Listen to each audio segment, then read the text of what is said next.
Salut, bonjour à toutes et à tous et bienvenue sur ma chaîne YouTube Glouglou TV, la seule chaîne du glouglou, des canons et de tout ce qu'il faut savoir sur le vin.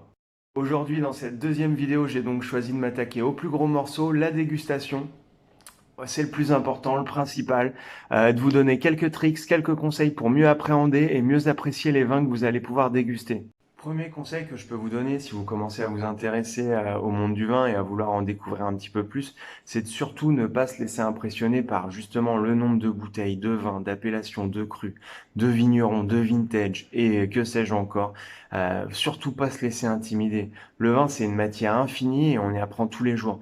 Surtout pas se dire ah non, c'est pas pour moi, il y a trop de trucs, j'y comprends rien, les cépages, c'est quoi, mais qu'est-ce qu'il me raconte le mec? Ceux qui prétendent détenir une certaine vérité sont souvent des gens qui ont rien compris à ce que c'est que l'essence même du vin. D'ailleurs, c'est pas du tout ce que je fais dans ces vidéos.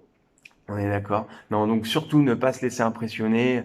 Ça reviendrait à dire, c'est comme si un pote vous proposait une sortie en bateau. Jean-Jean, il fait un temps magnifique. Ça te dit de venir sur mon voilier? Ah, je sais pas. Je sais pas si c'est pour moi. La mer est trop grande. Puis il y a trop d'eau. Et puis je sais pas si, je sais pas. Donc on fait pas chier, on y va.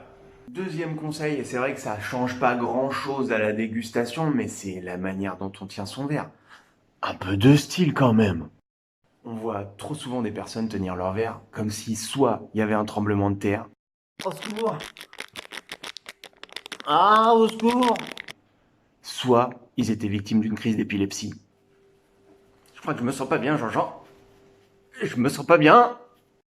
On fait tournoyer le vin de manière harmonieuse, hein. C'est un geste à prendre, il faut que ce soit euh, vraiment délicat. D'ailleurs, ce geste-là, il n'est pas anodin. Ce geste-là, il est pour aérer un tout petit peu plus le vin. On tient son verre par la partie basse, en fait. Ici, vous avez le bouton, là, la tige, et là, le pied. Donc, on tient son verre sur la tige, en fait. On tient pas son verre comme ça. C'est pas une boule de pétanque, on n'est pas le pointeur de l'équipe. Non, non, on tient son verre par ici. Si vraiment on se la pète, on peut tenir son verre par le pied. Hein, ça fait toujours son petit effet, c'est un peu classe, surtout quand on a des bulles. Hein, c'est chic. Non mais vraiment, sa dernière exposition, un succès fou. Passons aux choses sérieuses et parlons dégustation. Il y a différents paramètres qui rentrent en jeu dans la dégustation.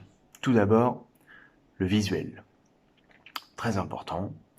L'odorat. Le goût. Et le toucher. Et tout d'abord, dans un vin, ce qu'on regarde en premier, c'est la couleur. Le vin, c'est une matière vivante, donc il a différents stades d'évolution. On peut dire qu'il a la jeunesse, la maturité et le déclin, un peu comme nous. Et de la couleur, on va pouvoir plus ou moins définir le stade de son évolution, où il en est au moment où on le regarde.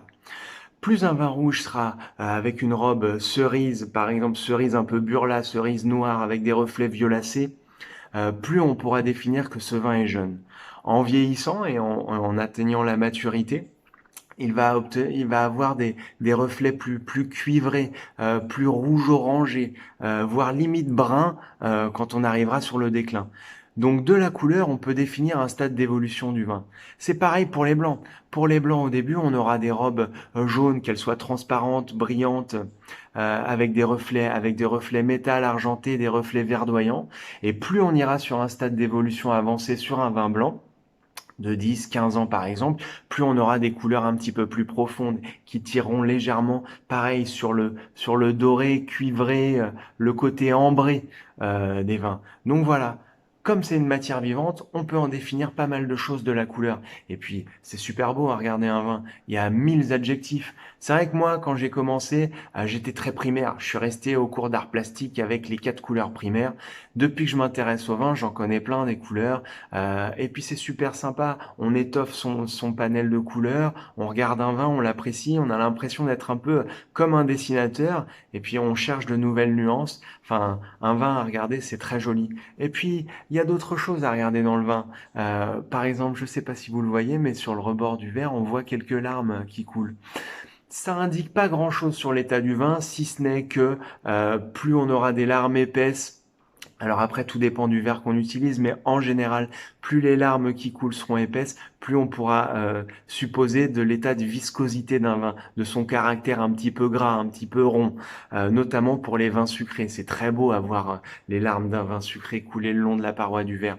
C'est dû à un phénomène d'évaporation de l'alcool, dont je suis pas très certain.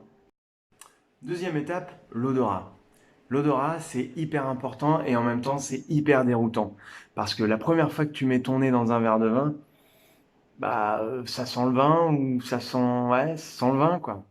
Non, il y a plein de choses dans le vin. Généralement, un vin rouge, ça sent les fruits rouges.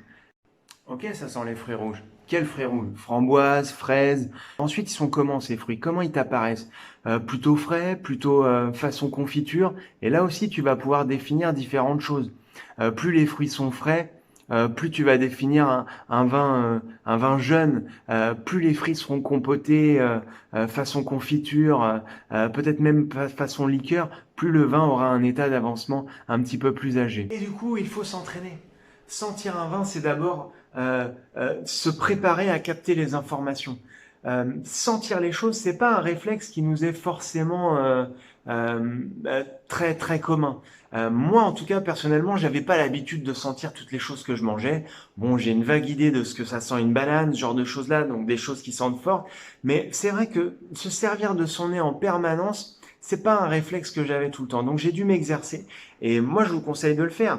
Plus vous voulez sentir de choses et être capable de repérer, d'identifier des odeurs, plus il va falloir vous entraîner à sentir l'odeur du pain toasté qu'on va pouvoir retrouver parfois sur certains vins, le beurre, ce petit goût brioché, hein, sentir un croissant bien beurré qu'on va pouvoir retrouver sur des grands blancs, notamment des blancs de Bourgogne par exemple, des épices, sentir les épices, du cumin, de la girofle, avoir le goût d'une cerise, c'est une chose, mais son odeur, son odorat. Voilà, donc le vin, c'est aussi ça, c'est s'entraîner. Et c'est pour ça que c'est une remise en question de tous les jours et que c'est l'école de l'humilité. Moi, malgré la taille du nose, je vous avoue que c'était un truc où pour moi au début, quand je mettais mon nez dans un verre de vin, c'était le Great Nowhere. Je sentais rien à part du vin rouge ou machin. Maintenant, j'arrive à déceler des petites notes un peu plus cacaotées, de menthe, ce genre de choses-là. Donc, le maître mot, c'est de s'entraîner à vos godets.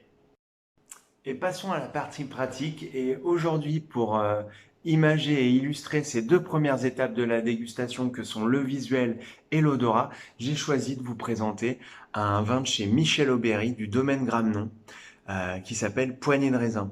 On est sur un vin de France. Michel Aubéry, c'est la papesse du vin nature en France. Elle est dans la Drôme, à Montbrison-sur-Lèze. Et là, on est sur un Poignée de raisin 2018 sur un assemblage avec de la grenache majoritairement. Et on va commencer à en parler un petit peu niveau visuel et niveau olfactif. Alors d'abord, le visuel. Là, vous pouvez le voir, on a un joli vin rouge avec une couleur très violacée profonde, presque même cerise noire. On voit sur le tour du disque, juste là, un reflet légèrement violacé, donc on peut en déduire que c'est un vin jeune. Effectivement, c'est un vin de 2018.